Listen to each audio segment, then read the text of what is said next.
Hi everyone, Aaron here for Zollotech, and iPad OS Beta 3 has been out for developers for a couple days now, and it may be out for public beta testers by the time you're watching this, but the reason I think they didn't release it the same day is it's incredibly buggy. Now, I'm having as bad of an experience as I think you can have on the iPad Pro, and I also have an older device here. This is the iPad Air 2, one of the older supported devices for iPad OS, and then this is the latest iPad Pro 12.9. And the experience is so bad that I'm recommending not installing it, because if I go into things like YouTube, for example, I've got my video here about iOS 13, and maybe I want to bring in a split view window. We'll bring in Safari, and oftentimes when I go to resize or do anything else, it will just freeze. And I find that it freezes every few minutes. It may not do it right now. It may do it later when I try it. Let's see if we can resize again. What I find is it continually freezes up on me, and then it will completely lock up and either just crash, or I'll have to actually turn the device off and on, or shut the screen off and turn it back on and unlock it. I find this to happen over and over, and of course it's not happening while I'm showing you this, but it happens over and over and over. So I'll give this a minute. Maybe we'll touch over here, we'll scroll a few times. Some people are saying they're seeing major touch delays, and there we go. I just got it to lock up. So it's completely locked up. I can do nothing here. I can't go home, nothing at all. Nothing works at all. So it continually does this, and it's very frustrating. You'll see it just completely crashed on my iPad Pro. Now, I actually haven't been able to reproduce it unless you're playing video for the most part. So if you watch a lot of YouTube or do anything that's visual, as far as video and things like that, you'll probably have those issues. If you're just reading on it, you're probably okay. So if I open Safari here on this iPad Air, you'll see scrolling seems to work okay. And in fact, before I installed iOS or iPad OS on this iPad Air 2, I actually had iOS 11 on it, and it was incredibly slow.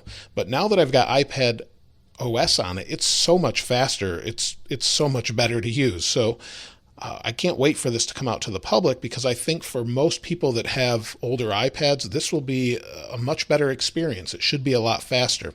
Now, as far as iOS, I actually have no issues on my iPhone, so it's working fine. I'll talk about that in a different follow-up video, but I wanted to give you a recommendation as to not install this on your iPad. So again, if I go back into, you'll see there's the YouTube video again. I found that I was using it last night, and really almost every 5 minutes I couldn't use it. I was trying to maybe go to a web page, then I'd go home, then maybe I'd go into Amazon and YouTube, or have YouTube playing in the background, and all of a sudden the volume would go away, or it would freeze. Or let's see if we can, this is bringing me to another one of my videos. So we'll scrub the video a little bit here, and again, it's locked up. So this happens over and over and over, and it's incredibly annoying on my, and there it just went purple for some reason, or a purplish pink.